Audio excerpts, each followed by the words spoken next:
So friends, let's see today's anytime healthy snack of homemade chura, which is so delicious to have and really simple to make too. Now I've taken 1 kilo or 1 kg of pattar pohe or thin pohe. So when you're buying it from the grocery store, tell them you want pohe to make chura, and then you're going to dry roast this till it turns very nice and crispy. It should not be chewy. So do it in smaller batches and roast it for about 5 to 7 minutes till all of it really, shrivels up and gets very crispy. So do a taste test in the middle, take a little bit of it and see that it's crispy when you bite it and it's not chewy. So do this for the entire 1 kilo and just keep it aside to cool. Then after that, you're going to strain all of it in batches again. But this is a very important step. So don't forget to, or don't skip this step rather. You'll see that after I strain it, there's a lot of kind of residue that comes out, which is actually, broken kind of pohe and of the patal pohe. So don't use that part. It's very important that you strain it. Don't skip this step. So do this for the entire batch. And then just transfer them to, large plates or thalis and keep it aside. So you'll see that there's so much of this, just residue. So you get rid of that and do that for the rest of it. So I've kept it aside in different plates or thalis. And now I've taken a large vessel. So this is what my mother-in-law also has been using to make chura. Then you're going to use a normal Fodni Sahita, which I'll list down in the description box below as to what you require for this recipe. Now this is some pithi sakar or powdered sugar as per taste. These are some cashew nuts, about a quarter cup. This is about 4 to 5 green chilies which I've chopped fine. These are a few black currants or raisins or manuka. These are some curry leaves.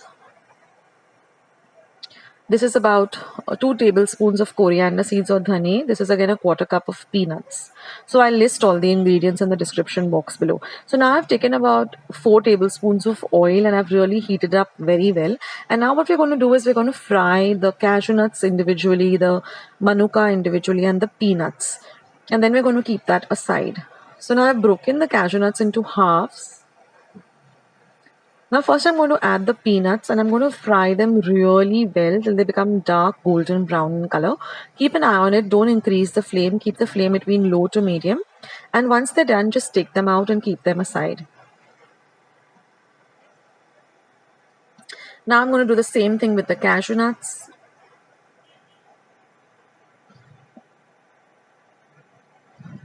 As well as with the manukas.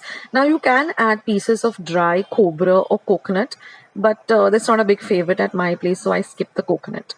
But you can add that too. Now in the same oil, I'm going to add my mustard seeds, which is roughly about 1 teaspoon of mustard seeds or mori or rye. Now once the mori or rye begin to splutter, I'm going to add 1 teaspoon of cumin or jeera.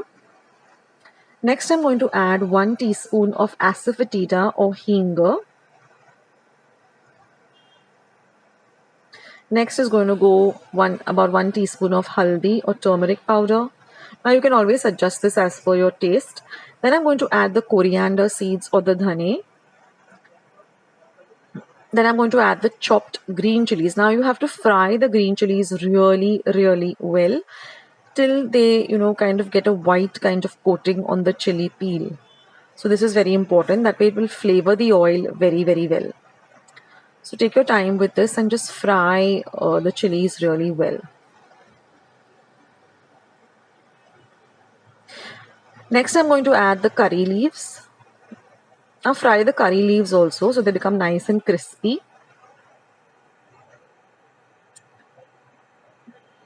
Now I make this and I keep it, handy at home. So if anyone's hungry, you rather reach for something which is homemade like this rather than, buy something from the shop and have.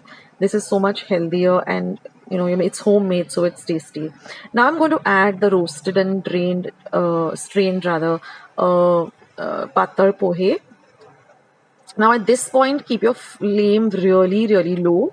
Or if you're a little bit, new to this, then completely switch off your flame and add the pattar pohe in batches like this.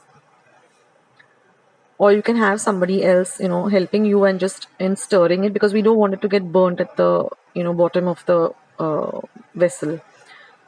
So if you're very new to this, then completely turn off the flame and then add the roasted poha, and then you can add, put on the flame again.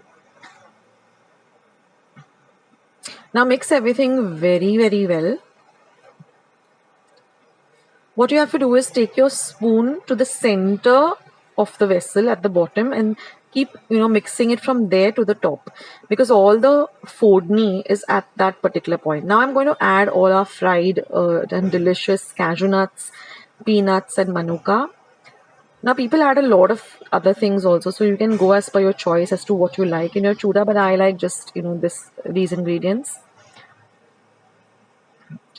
So now, like I said, after you add all of this, just start taking your spoon to the center of the vessel, to the bottom of the vessel at the center, and then keep stirring from there towards the top. And you'll see that in no time, all of the white color turns to yellow. So you should not have any white specks at all. It should be completely, completely yellow like this. See, you can't see any white, patar pohe anywhere. This is very important. So from the center, keep lifting it up. Now, of course, we have to season it. So I'm just going to add some salt to taste and the piti sakhar or the powdered sugar. Now you can go as per your taste. So just I would recommend you add a little salt and sugar at, first, and then give it a test and then adjust it as per your taste. Don't go with too much salt, because if it becomes very salty, it will just not taste good. So start with a little bit, mix everything, taste it, and then only continue adding. And now you can switch the flame off and your chuda is all ready. It's so economical to make it at home, and it's so very delicious, and it really makes a great anytime snack. So after it's completely cooled down, just transfer it to a large tin, a steel tin or a glass bin like this, and enjoy it. So I hope you like this recipe. I'll catch you in my next video. Akshata signing off. Bye. I hope you like today's recipe as well as today's video, and if you would like to see more videos like this, then don't forget to leave this video a big thumbs up. Also, by clicking the thumbs up icon. Also, don't forget to subscribe to my channel and become a part of Akshata's recipes. Once you have subscribed, there is a small little bell icon that will pop up, so just click on that. That way, whenever I put up a new recipe or a new video, you get a message for the same. So on that note, I'll say bye and I'll catch you in my next video sooner than you think. This is Akshata saying bye, take care, stay healthy, stay fit, be kind and loving to one another. So till we meet again, bye.